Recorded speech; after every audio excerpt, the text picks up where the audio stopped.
bien, hein, puisque les effectifs de façon générale sont stables, donc c'est 3000 élèves.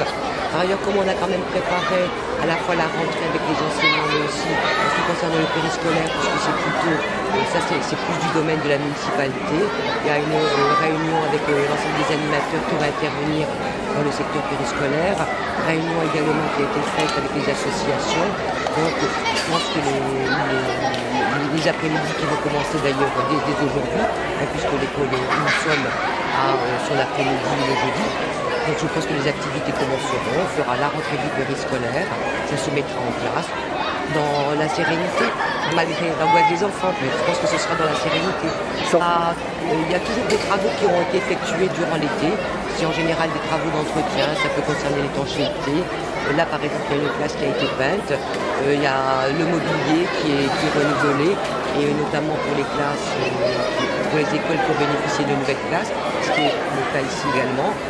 Travaux mis d'entretien de façon générale, qui se fait régulièrement et qui se fait tantôt avec des entreprises, mais aussi très souvent avec notre service.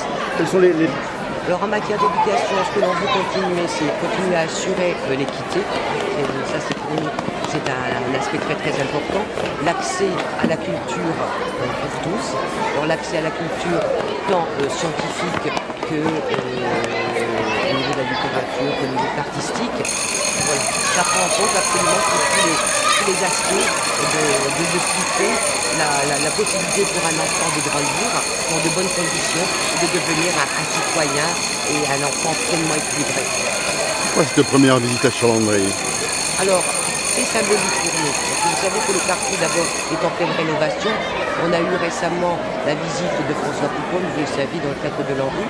Et on souhaite vraiment redynamiser ce qu'on a l'habitude d'appeler les quartiers sud, peut-être de façon un peu abusive, mais en tout cas, c'est la volonté de renouveler. Donc vous savez qu'il va y avoir l'Albero d'un côté, que cet établissement est en HQE, vous voyez, c'est déjà une première chose, et qu'on a aussi en prévision de construire le centre des sciences. Donc on espère à la fois la politique de la ville, plus cette volonté que nous avons, avec ces constructions qui se font, et aussi la vitalité de l'école elle-même, de l'équipe enseignante, on espère vraiment redynamiser le quartier, faire en sorte que les établissements se sentent à part entière des bassins.